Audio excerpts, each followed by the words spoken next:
ज्ञान मान जहाँ एको नहीं, कोई मान नहीं, कोई माप या कोई परिच्छिन्नता नहीं रहेगी, बाउंड्री नहीं रहेगी। ज्ञान मान जहाँ एको नाही, देखत ब्रह्म समान सब माही। जैसे यहाँ अपने स्वरूप में शांत शुद्ध बुद्ध आत्मा का अनुभव हो गया तो सब की गहराई में वही देखेगा। जैसे पतीले के चावलों को 2 दाने को देख लिया तो सब दाने वैसे ही हैं, पक्के कच्चे जो भी।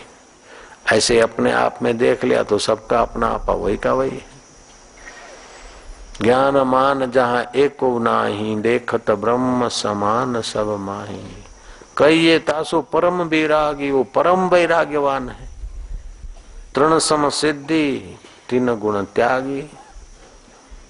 तामसी आदमी का खान पान अपने ढंग का होता है, राजसी का लोभ लालच काम क्रोध होता है, सात्विक का दान पुण्य यज्ञ आता है। तो सात्विक सज्जनता के कर्म करके अपने को सज्जन मानता है, लोभी अपने को राजसी कर्म करके अपने धनवान मानता है, तामसी अपने को क्रूर कर्म करके बड़ा या कैसा भी मानता है। लेकिन ज्ञानी कोई ऐसी बात मानिए गुणों में हो रहा है, ज्ञान सत्ता जो की। तो बड़े बड़े त्यागियों से भी ज्ञानी बड़ा त्यागी है। ज्ञानी की बराबरी का त्यागी कोई नहीं हो सकता। सर्वधर्मों में श्रेष्ठ धर्म जिसने जान लिया वो महाज्ञानी, महाभोगी, महात्यागी, महाकर्मी, वो सब होता है। महाभोगी कैसे कि ज्ञानी समझेगा कि इस हजारों शरीरों के द्वारा सारे भोग हम ही भोग रहे, हजारों शरीरों के द्वारा हम ही सब कर्म कर रहे हैं। और महात्यागी के सब शरीरों में अपनी सत्ता है, इस शरीर में भी अपनी सत्ता है, लेकिन शरीर मिथ्या है, सत्ता मात्र। तो शरीर को, स्थूल शरीर, सूक्ष्म शरीर, कारण शरीर, तीनों शरीरों को मन से त्याग बैठा हो।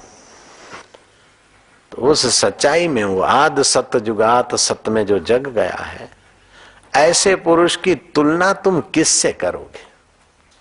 अष्टावकर जनक को कहते तस्य तुलना केन जायते। उस ब्रह्मज्ञानी पुरुष की तुलना तुम किससे करोगे? राजे राजवताम, राजाओं के साथ राजाओं जैसा, युवे युवा, जवान मिल गए तो जवानों के जैसे, अब स्त्री स्त्रिया मिल गई, स्त्रियां तो उनके साथ ऐसे मिल गए, विरक्त तो विरक्त।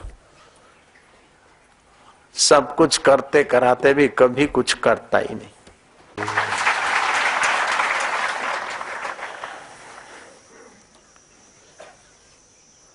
उस परमात्मा के ज्ञान को अपना आपा समझकर विश्रांति पाना। प्रातः स्मरामि हृदय संस्फूर्त आत्म तत्वम सच्चित्त सुखम परम गति तुर्यम यद जागृत स्वप्न सुषुप्ति वेति नित्यम तद ब्रह्म निष्कला न च भूत संगम।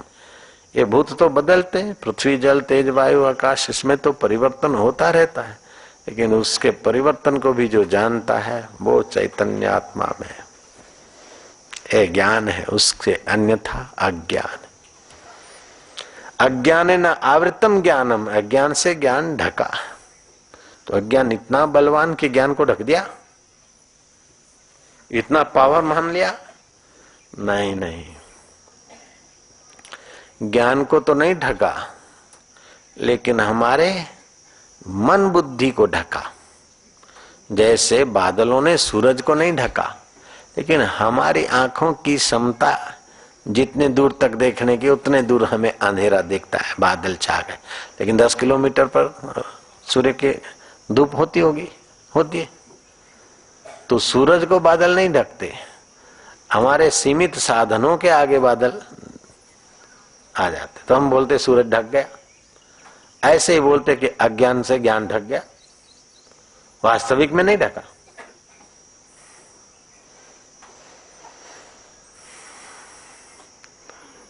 तो सूरज दिखता है उसको भी हम जानते और नहीं दिखने को भी हम जानते, तो ज्ञान तो नहीं ढका।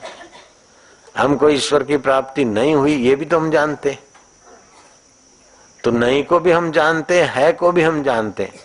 तो नहीं और है ये दोनों अवस्था में जो मौजूद है, और दोनों अवस्था बदल जाए फिर भी जो नहीं बदलता वो मेरा आत्मा है। ओम शांति, ओम आनंद, ओम